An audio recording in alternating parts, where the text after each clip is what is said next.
Long live the king. Long live the queen. Why is it said? This may not be obvious in the English language, but not so in the ancient Hebrew, the Ave. So, in this short presentation, we will do three things. First, we will explain the concept of a kingdom by means of the letters, the ancient Hebrew letters. Second, we will use the British monarchy as one example. And lastly, we will turn back to the prophecies because they point to one particular kingdom that fits the definition of what a kingdom is supposed to be like 100%. Now, going straight to the point, long live the king, long live the queen. Why is it said? So, the ancient Hebrew letters have the answer. So, let's take a look. The Ave word for a king is Thea, okay? The F and the Ya, respectively in numbers 15 and 16, and then number 3 in the ancient Hebrew revived complete chart.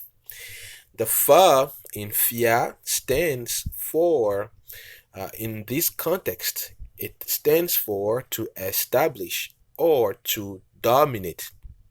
And then the Ya in this context, it means continuous. Okay, so if you put both together in Fia, according to the letters, a king is one whose dominance is continuous. In application, a king would want to continue to dominate. Take the British monarchy for example, okay? The oath of allegiance. This is an excerpt from Wikipedia.com about the oath of allegiance. I read the oath of allegiance, a judicial or official oath, is a promise to be loyal to the British monarch and his or her heirs and successors sworn by certain public servants in the United Kingdom and also by newly naturalized subjects in citizenship ceremonies. Oath of allegiance, United Kingdom. Okay, so it is a binding agreement. So this is one way, one example of how they ensure that their ruling continues. If we bring the concept of Fia, a king, into the Bible, we see the same picture.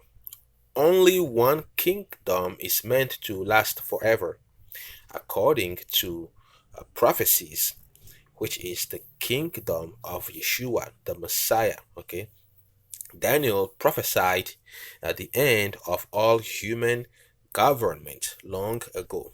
In the book of Daniel, chapter 2, we read verses 44 and 45.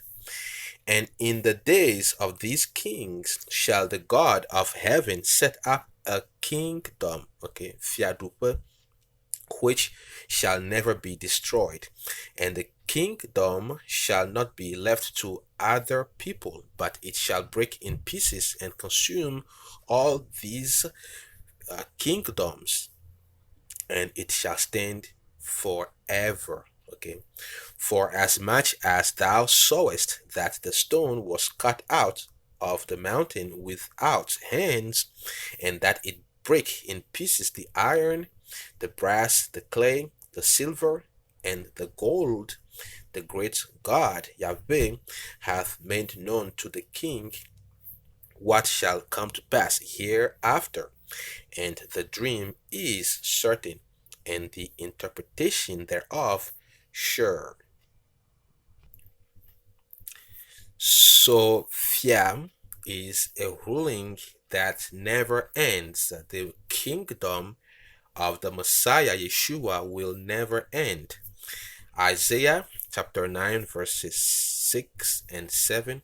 In conclusion, for unto us a child is born, unto us a son is given, and the government shall be upon his shoulder, and his name shall be called Wonderful, Counselor, the Mighty Yahweh, the Everlasting Father, the Prince of Peace. Of the increase of his government and peace there shall be no end upon the throne of David and upon his kingdom, to order it and to establish, all right, the four, to establish it with judgment and with justice from henceforth, even forever. All right, continuously, yeah. The zeal of the Lord of hosts will perform this. Hopefully, this presentation has helped increase your understanding on the concept of a kingdom. So please stay tuned, and until next time.